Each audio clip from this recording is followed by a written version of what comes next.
Hello there, and welcome to our YouTube channel. This is Relate This To, and I am Dr. Felicia Ferrara. Been working with individuals and couples for years and years, more than I care to say.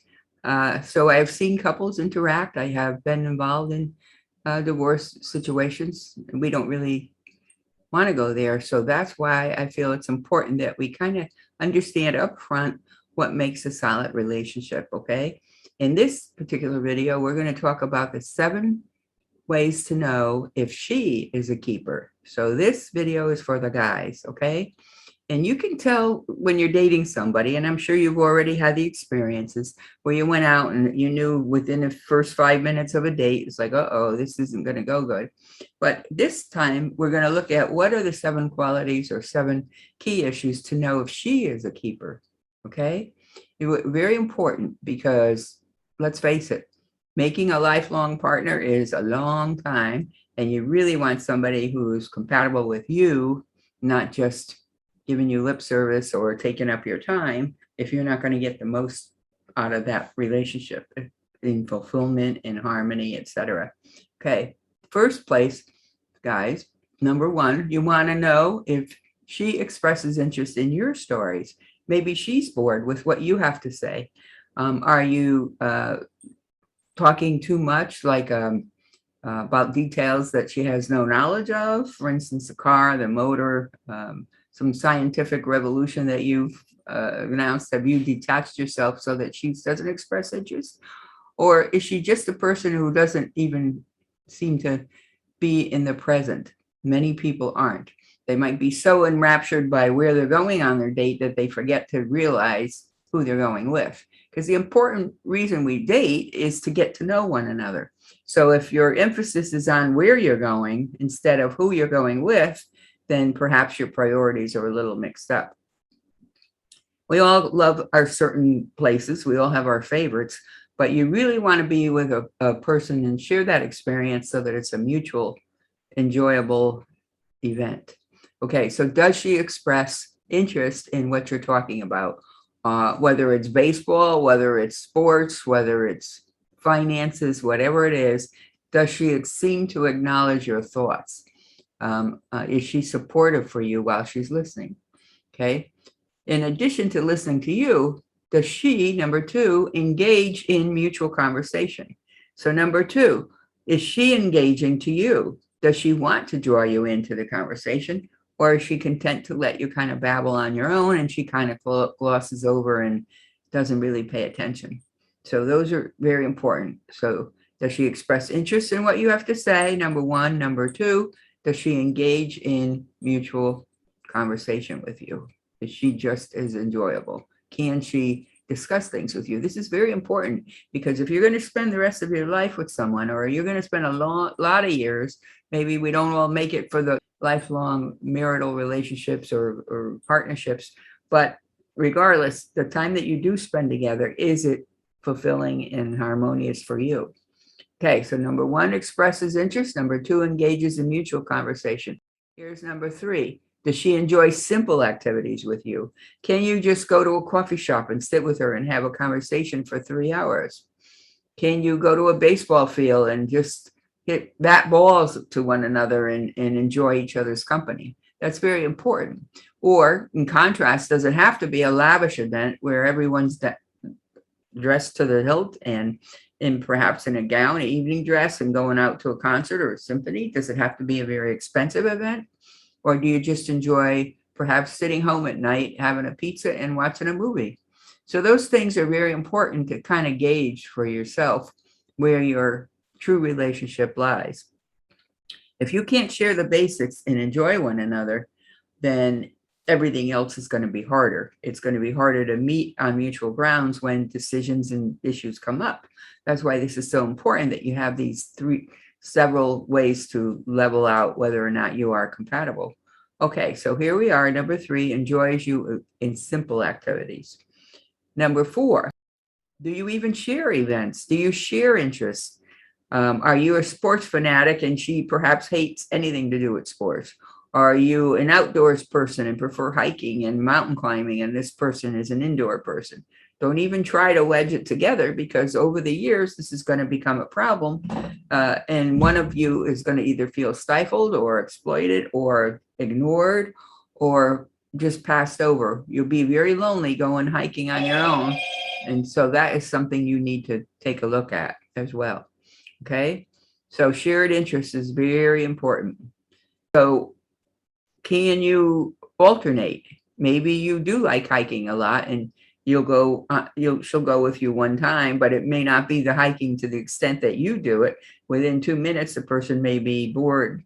Maybe you like photography and you're willing to go out there at 6 a.m. in the morning and get that golden sunrise. But in fact, she is so tired and exacerbated at being woken up at 6 in the morning to do this. So those are things you need to gauge as to how important that event is to you. Okay.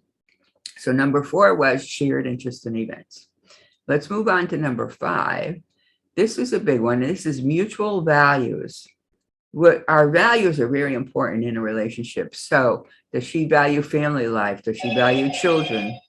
Does she value animals? Does she value interacting with others on a different way like you do?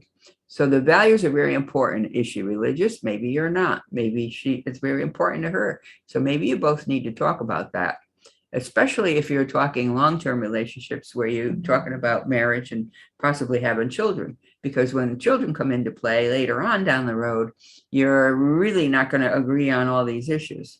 It sounds relatively easy to weed these out, but it's not easy when in fact the person meets all your other qualities, such as the way they look or the way they act or the way they touch. The other thing is, does she respect you in public and private? And what do I mean by respect? I mean, if you tell a joke that she might have heard 20 times, does she put you down in front of other people? If you did something silly in public, does she point it out and refute you or denigrate you in front of others? When in fact it was a harmless event? That's not good. That's a bad sign. And I think anybody would know that's a bad sign. But you want that respect in public as well as in private. Are there times that she's humiliated you in the way she's talked about you? Or does she tell you to be quiet in front of other people? Does she tell you to stop talking? So you have to weigh that up and see for yourself if she is accepting toward you. Like I said in the beginning, when you're physically attracted to each other and you have a great sex and everything's wonderful and lusty and you're just enraptured with this person, but then the layers start to peel back, and the physical attraction is one thing, but now do you share anything else as far as the values and mutual respect? And finally, and then again, as we're talking about physical attraction, does she respond to your touch, or does she recoil, or does she push you away? It's very disheartening to be rejected by somebody you care about, and it does hurt, and it makes you kind of second guess yourself. Am I okay, or is there something wrong? What did I do wrong? So what you want to do is look at if there is this responsiveness to your touch. Can that person show warmth, or that doesn't mean you have to run right together and have sex immediately the first night. But what that means is, if you hold her hand, if you touch her, does she respond with a smile or say thank you? Sometimes even if you're living together, she might be doing the dishes and you go up and hug her from behind. Perhaps if you hug her from behind, does she enjoy that, or does she recoil from it? So all of these things are indicators of how open and receptive this person is to you. So these are very important key issues. So you want to make sure this is a list. This is a basis to start. By all means, I encourage you to sit down and write what you think is important, and maybe get some feedback from your friends or objective people, family members or someone you trust, that if your expectations are realistic. But as a basis, you really want somebody who expresses interest in your stories, engages in mutual conversation, enjoys simple activities with you, not necessarily high elaborate galas where everyone is being seen and pranced around, Uh, 4, does she share interest in events with you? Can you talk about similar things and enjoy the conversation? How about the values? Number 5, does she respect your family? Does she encourage you to have a good relationship with your loved ones? That's very important. Very, very important. Because if you love someone, you want them to be happy all the way around, and that means including the significant people in their life. They should have a good relationship, whether it's your mother, father, sister, brother, even a child that you have. Make sure that that person is as receptive to them as to you. Next is, do they respect you in public and private? That's important. And finally, are they responsive to your touch, or do they not reciprocate in the same way that you are? Now, all couples have to find their own medium. And most of us, going into a new relationship, we really don't think about these key issues. We really don't analyze every date that we had and break it down into these concepts. However, all of these concepts are important because all relationships are based on many, many entities. Many variables go into a successful relationship. And of course, if we could bottle it and we knew what chemistry was, what makes people stay together forever versus getting divorced in the first year of marriage, big difference. But realistic expectations is part of it. And so if you know what you expect from the beginning, you have a better chance of acknowledging when you see it in a potential date or partner. Okay. So 7 ways to know if she's a keeper. These are the very basics. Okay. All right. So if you're interested, please give me a thumbs up below. Send me an email. The link is below, and I'll be happy to get you the list and let you get started on building your own 7 relationships. Okay.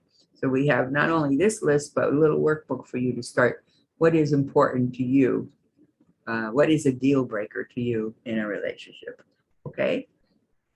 All right. So again, this is Dr. Felicia Ferrara saying so long for now. Our goal is to have people have as much harmonious relationships as possible and minimize the negative aspects, because we want you to stay together. Because if you found love once, you have it. You just have to learn to communicate through it. Okay. So again, this is Dr. Felicia Ferrara saying so long for now.